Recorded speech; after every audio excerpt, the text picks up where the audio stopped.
ഇന്ന് സുഹൃത്തായിരുന്ന വ്യക്തികൾ നാളെ നമ്മുടെ ശത്രുവായി മാറാം. അതുപോലെ തന്നെ ഇന്ന് നമ്മെ ഏറ്റവും കൂടുതൽ വെറുക്കുന്ന വ്യക്തികൾ നാളെ നമ്മുടെ ഉറ്റ ചങ്ങാതികളായി, മിത്രങ്ങളായി മാറിയേക്കാം. ഒരു സ്ഥിരതയുമില്ലാത്ത ഈ ഒരു മനസ്സാണ് നമ്മെ നയിക്കുന്നത് എന്ന് തിരിച്ചറിഞ്ഞ് അതിനെ നിയന്ത്രിക്കാൻ നമുക്ക് കഴിയണം.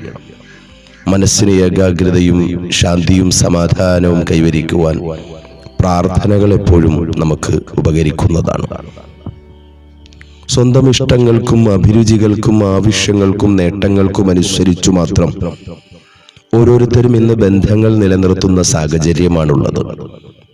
എന്നാൽ സ്വന്തം ഇഷ്ടങ്ങളിലേക്ക് അപരനെ വലിച്ചിഴയ്ക്കുന്നതിന് പകരം അവരുടെ ഇഷ്ടങ്ങളിലേക്ക് കൂടി മനസ്സിലാക്കി തിരിച്ചറിഞ്ഞ് അവരോടൊപ്പം കൂടിച്ചേർന്ന് അവരോടൊപ്പം യാത്ര ചെയ്യുവാൻ കഴിയുക എന്നതാണ് ബന്ധങ്ങളുടെ സൗകുമാരികം നിശ്ചയിക്കുന്നത്.